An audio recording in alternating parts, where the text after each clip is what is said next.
আলহামদুলিল্লাহ, আমাদের আরও একটি সাকসেসফুল কেস স্টোরি দেখতে পাচ্ছেন। ভাইটি, ওনার নাম হচ্ছে মঞ্জুরুল ইসলাম, তাই না ভাই?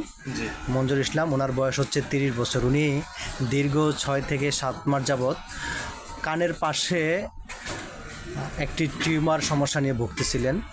হ্যাঁ, এখানে টিউমার সমস্যা নিয়ে ভুগতেছিলেন। এটা অনেক বড় ছিল, শক্ত ছিল, তাই না? ব্যথা ছিল? ব্যথা ছিল। ব্যথা ছিল না, হ্যাঁ, ব্যথা ছিল না। তো ওনাকে লক্ষণ অনুযায়ী হোমিওপ্যাথিক মেডিসিন ক্যালকিরিয়াপিক মেডিসিনটা দেই। উনি ওষুধটা সেবন করার পর দেখতে পাচ্ছি আলহামদুলিল্লাহ অনেকটা আরোগ্যর পথে। তো রুগী রিভিউ দেওয়ার জন্য বা সাক্ষাৎ করার জন্য আমার কাছে আসছে। তো বিস্তারিত আমি রুগীর মুখ থেকে শুনবো, আপনারাও শুনুন। তো ভাই বলেন তো আপনার টিউমারটা। আলহামদুলিল্লাহ ভাই, আর এই জায়গায় এসে আমি অনেক উপকৃত হয়েছি।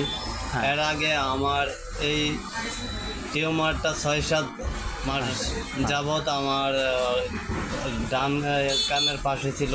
আমি অবহেলা করছিলাম প্রথমে। আচ্ছা, বিভিন্ন মেডিসিন নিয়েছি, ভালো যেহেতু হয় নাই, আমার এক বন্ধুর পরামর্শে আমি ওনার এই জায়গায় আসি। মানে আমার কাছে আসছেন? জি। আচ্ছা, হ্যাঁ, ওনার এই জায়গায় বলেন, আপনি খোলামেলা বলেন। ওনার এই জায়গায় আসার পর আলহামদুলিল্লাহ আমার ওষুধ টিউমারটা অনেকটা ভালোর দিক। আচ্ছা, যাক আলহামদুলিল্লাহ। আল্লাহ তাআলা ওনাকে বাঁচায় হোক, ওনার জন্য দোয়া। আচ্ছা, অবশ্যই। ঠিক আছে, ধন্যবাদ, ভালো থাকবেন।